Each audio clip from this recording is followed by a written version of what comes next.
자, 이번 주 탑3 두 번째 키워드로 가겠습니다. 두 번째 키워드 윤 구속 적부심입니다. 네, 오늘 오전에 이제 윤석열 전 대통령이 청구한 구속 적부심 심사가 있었습니다. 박옥수 특검보 등이 참여한 특검팀에선 윤 전 대통령 혐의가 상당 부분 소명되고 있고 증거인멸 가능성, 특히 이제 최근 특검 조사와 재판 등에 불응하고 있는 이유를 들어 구속의 필요성을 주장할 걸로 예상이 되는데, 반면 이제 윤 전 대통령은 도주 우려 등이 없다, 특히 건강 상태가 악화된 것을 직접 설명하고 요즘 계단 올라가기 힘들다 이런 얘기까지 하면서 석방 필요성을 호소할 계획이라고 하는데, 두 분 어떻게 보세요? 심사 결과. 뭐 섣불리 전망하기는 좀 힘든 것 같고요. 왜냐하면 이전에 구속 취소 재판 같은 경우도 우리가 예상하거나 전망한 것과는 다른 네. 결과들이 나오지 않았습니까? 근데 다만 중요한 건 이 구속 적부심은 법에 명시된 법적 절차죠. 그럼 수사기관도 구속의 필요성을 소명하는 네. 거고, 피의자라고 하더라도 본인의 방어권이나 여러 가지 인권 보호를 위해서 여러 가지를 소명할 수 있습니다. 네. 그러니까 이런 절차 자체는 우리 법의 테두리 안에서 각자가 역할을 다하는 거잖아요. 네, 네. 그래서 지금 일각에서는 윤석열 전 대통령이 특검 수사에 불응하거나 건강의 문제로 재판에 출석하지 않는 것을 가지고 비판하는 시각도 있는데, 어쨌거나 법적 테두리 안에서 방어권을 행사하는 것, 저는 이것이 어떻게 보면 사법 질서 회복되는데 첫 단계가 되었으면 좋겠어요. 특검이든 윤석열 전 대통령이든 구속 적부심에서 나온 결과를 존중하고 이후에도 필요한 사법 절차가 있다면 수사기관은 수사기관대로, 피의자는 피의자대로 자기 권리를 적절히 지켜가면서 사법 절차에는 순응하는 모습, 그러니까 재판부의 결정에는 순응하는 모습을 보일 필요가 있다라는 원론적인 말씀을 좀 드리고 싶고요. 결과는 앞서 말씀드린 것처럼 예측하기는 좀 어렵겠지만, 이제 여권에서는 수사기관의 권리를 워낙 많이 강조를 하고 있으니까 야권 입장에서는 피의자의 방어권이나 인권을 적극 보호하는 방향으로 우리 민주주의가 발전해 왔다. 그리고 전직 대통령들이 역대 뭐 구속이나 불구속 수사를 받아왔던 전례들이 있어요. 네. 그 전례에 비추어 과한 특혜가 주어지면 당연히 안 되겠지만, 전직 대통령들이 수사받을 때 우리가 그래도 국민 분열이나 국론 갈등을 우려해서 지켜왔던 최소한의 예우 정도는 윤석열 전 대통령에게도 주어져야 하는 것 아닌가, 특혜가 아니라면. 뭐 그 정도의 생각을 가지고 있고, 한 가지만 더 지적하자면 네. 지금 민주당 지도부에서 너무 강력한 과격 발언들을 막 윤석열 전 대통령 처우를 대고 막 쏟아내고 있거든요. 네. 오늘은 보니까 뭐 서울구치소장 윤석열 전 대통령이 두렵나, 뭐 인사 조치하겠다 이런 발언도 나오고 있고. 네. 근데 뭐 그 강제 인치가 안 되는 게 구치소장 탓입니까? 전직 대통령은 그럼 팔다리 잡고 끌고 나와야 되는 겁니까? 그런 전례는 없거든요. 그게 그리고 국론 분열에 있어서 정말 불미스러운 일을 또 야기할 수 있는 우려도 있기 때문에, 그래서 그런 식으로 이야기하는 것, 그리고 이제 막 재판이 진행 중인데 뭐 영원히 햇빛을 못 볼 것이다, 뭐 이런 말을 하면서 재판에 너무 과격하게 끼어드는 거는 정치권에서 좀 자제하고 지양할 필요가 있다고 생각합니다. 네, 근데 구속 적부심이 인정 비율이 8%밖에 안 된다 그래요. 네, 오늘 윤 전 대통령이 구속 적부심 시작 1시간 전에 도착을 했다고 합니다. 사실 세 번의 특검 소환, 어제 있었던 내란 재판에는 응하지 않은 윤 전 대통령입니다. 지금 상황을 어떻게 보고 계세요? 뭐 좀 받아들일 가능성이 거의 0에 가깝다고 생각하고요. 지난번 구속되고 난 다음에 무슨 사정 변경이 생긴 게 있습니까? 뭐 아프다고는 하는데, 뭐 아프다는 사람이 뭐 오늘 구속적 보시면 잘도 나오고, 뭐 다른 사람 뭐 지금 국제 무슨 선거 감시단인가요? 뭐 스타인 교수. 네. 네. 거기에 있는 교수는 뭐 만나겠다고 하고, 네. 뭐 이렇게 하는 태도가 사실은 앞뒤가 안 맞는 얘기잖아요. 이율배반적으로 보이고요. 결국은 큰 흐름 자체를 바꿀 수는 없는 건데, 뭐 윤 전 대통령 입장에서 뭐 고리무원이라는 얘기를 할 정도로 뭐 배신감에 치를 떨 수도 있고, 그리고 또 갇혀 있다고 하는 현실을 좀 부정하고 싶은 생각도 있을 것 같긴 한데요. 그러니까 이런 방식으로 한다 그래가지고 재판부가 뭐 이런 요구들을 받아줄 거라고 생각하지는 않아요.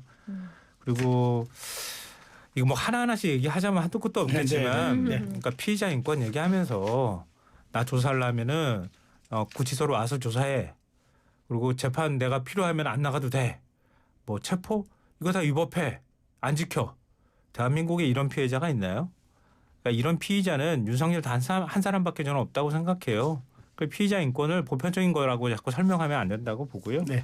법을 안 지키는 게 누군지, 사법기관인지 윤석열 전 대통령인지 국민들이 다 알고 계시리라 생각합니다. 알겠습니다. 어제 모스탄 교수 얘기 잠깐 나와서 접견 신청 이제 그 특검이 차단했습니다. 근데 이게 사실 그 모스탄 교수 접견 금지 조치 윤 전 대통령에서 측에서 이제 바로 구속적 부심으로 이제 맞불을 놨는데 이거 어떻게 봐야 됩니까? 이거 인권 침해로 봐야 되나요? 특검의 정당한 권리 행사로 봐야 되나요? 근데 저는 제가 이런 이야기 계속 전제해야 되는 게 참 슬픈 정치 현실인데 저는 모스탄 전 교수 주장에 동의하는 게 거의 없습니다. 네. 그러니까 이분의 말에 제가 지지를 하지 않아요. 보수라고 하지만. 그렇지만 접견 금지라는 것은 아주 예외적으로 적용돼야 되는 사안인데 이 사람이 정치적으로 무슨 말을 하건 간에 10분 접견이었거든요. 네. 제가 알기로는. 통역 붙여서. 네, 통역 끼면은 그러면 5분 대화 나누고 오는 건데 그 접견 5분의 인사 대화조차도 굳이 특별 조치를 내려서 못하게 하는 게 이게 정당한 사법 집행보다는 일종의 정치 보복으로 보일 여지가 있다. 그러니까 특검도 너무 예민하게 그렇게까지 할 필요가 있나 하는 생각이 좀 들어요. 특검팀의 패착이다. 네. 근데 이건 꼭 좀 말씀드리고 싶은데요. 얼마 전에 길거리 다니면서 아마 보셨을 거예요. 국제선거감시단에서 이번 지난 대선은 부정선거였다. 뭐 이런 거를 결론 내려가지고 얘기했다는 걸 플랜카드로 대대적으로 막 걸고 있더라고요. 그 핵심에 있는 사람이에요. 그 사람이 윤석열 전 대통령을 접견하고 또 접견한 다음에 얘기를 하고 일종의 정치적인 움직임이 일어나잖아요. 그러니까 일종의 사법 처리 절차를 형용화시킬 우려도 있고요.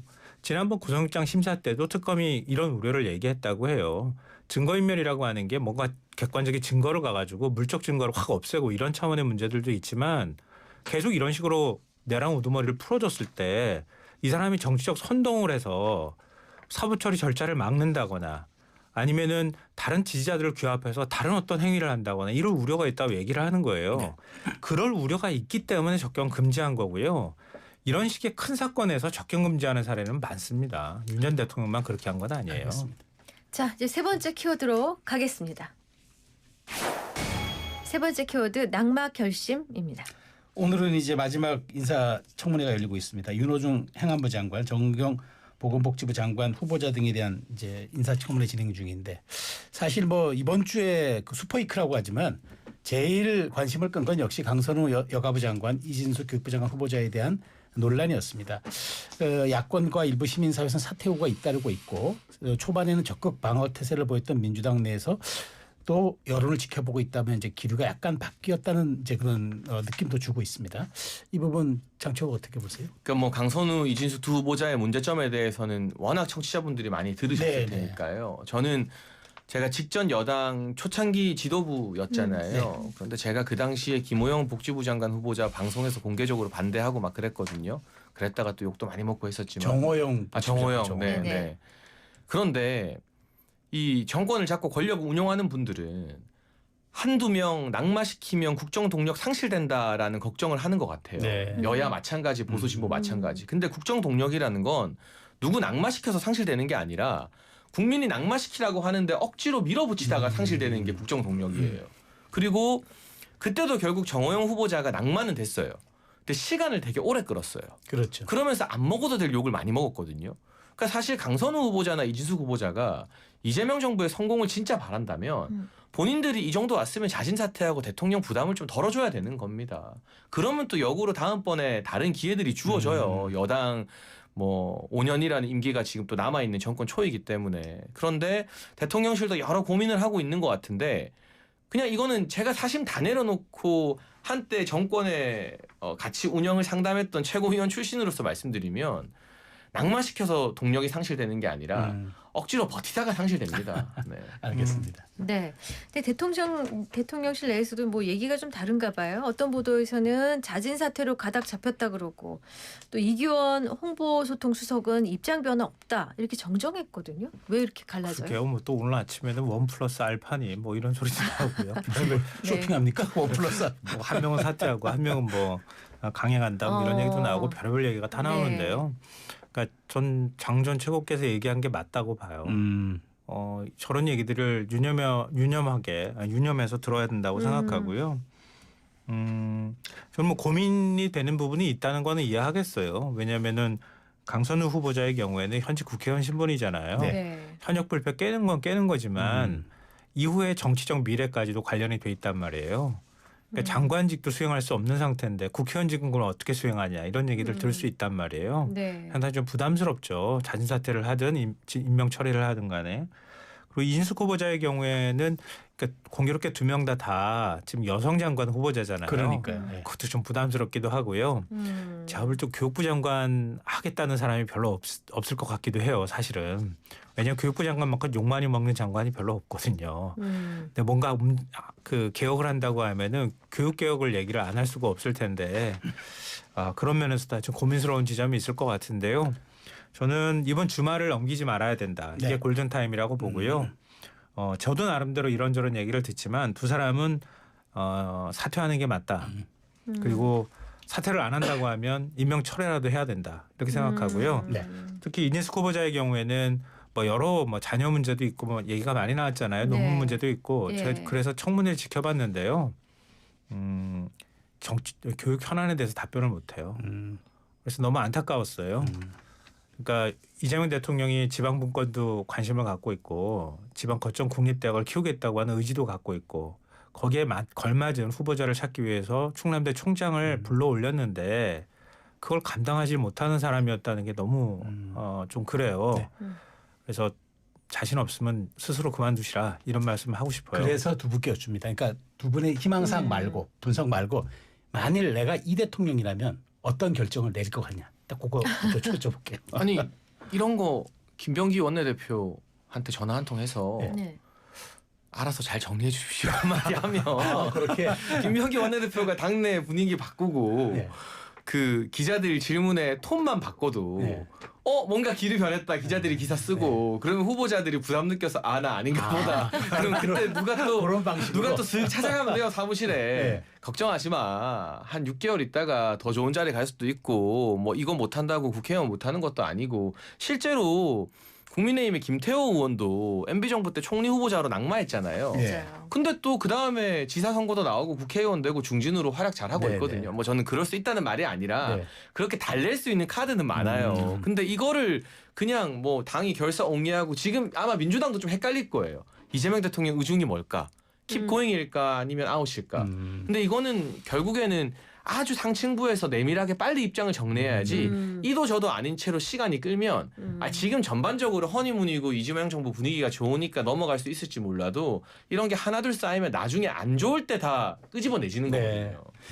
이재명 네. 대통령을 빙의하신다면 저는 임명 철회할 거라고 봅니다. 또 그렇게 둘 다, 한다고 둘 다. 보고요. 예.